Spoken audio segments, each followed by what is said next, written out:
एक बार गौतम बुद्ध अपने कुछ शिष्यों के साथ एक नदी के किनारे से गुजर रहे थे। शाम का समय था।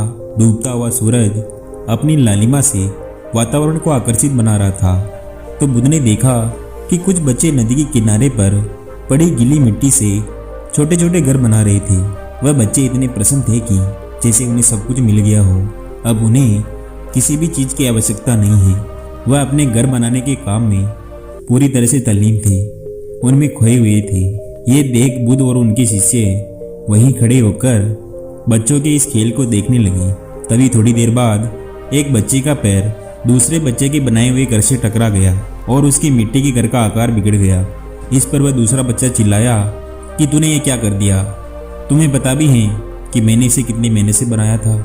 आज के बाद तुम मेरे मित्र नहीं हो। तुम्हारी और मेरी मित्रता आज से खत्म। इसके बाद दूसरा बच्चा अपने घर बनाने के काम में लगता है और थोड़ी देर बाद उन बच्चों की माता आती है जो कि नदी में कपड़े धो रही थी और आकर कहती है कि चलो बच्चों, अब शाम हो गई है, अब घर चलो।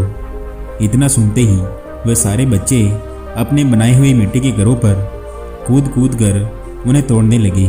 वह सारे बच्चे खुशी से चिल्ला रहे थे और मिट्टी के घरों पर कूद रहे थे। जो बच्चे थोड़ी देर पहले मेरा घर तेरा घर कर रहे थे, अब उनमें से अब किसी को भी इस बात की सूझ नहीं थी कि कौन किसका घर तोड़ रहा है। थोड़ी देर तक उछल कूद करने के बाद वह सारे बच्चे एक दूसरे के कंधे पर हाथ रखे और मस्ती मजाक करते हुए वहां से चले गए।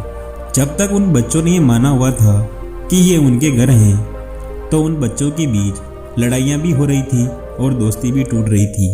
लेकिन जैसे ही उन बच्चों को पता चला कि रात होने वाली है, अब उनके असली घर जाने का समय आ गया है, तो बच्चों का मिट्टी के घर के प्रति मोह समाप्त हो गया और उन्होंने खुद ही कूद कूद कर उन्हें तोड़ डाला और खेलते कूदते अपने घर चले गए। इस घटना को बुद्ध और उनके शिष्य पूरे ध्यान से देख रहे थे।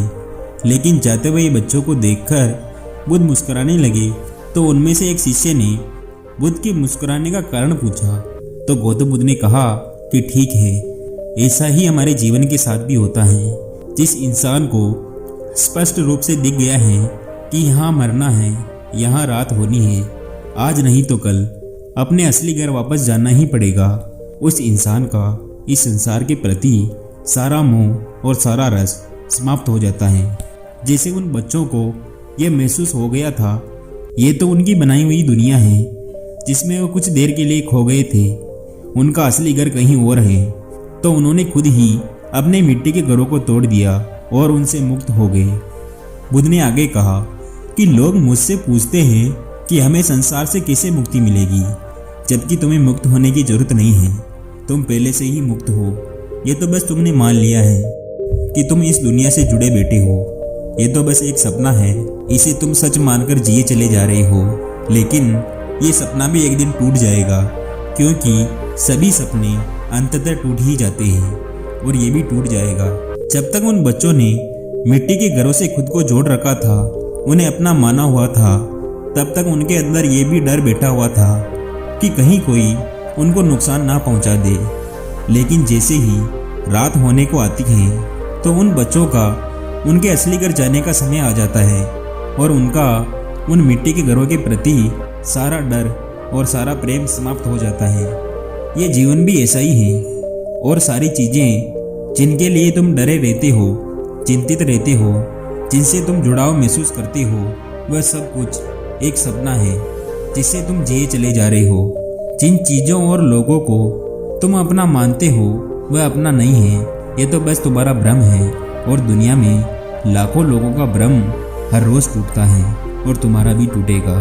बुद्ध ने थोड़ा गंभीर होकर कहा कि सबसे ज़रूरी बात यह है कि जीवन एक सपना ही तो है, लेकिन साथ ही साथ ये एक सत्य को जानने का एक अवसर भी है। अब ये आपके ऊपर है कि इस हाथ आए अवसर को चिंता या तनाव में बिताते हो या फिर एक सार्थक की खोज में।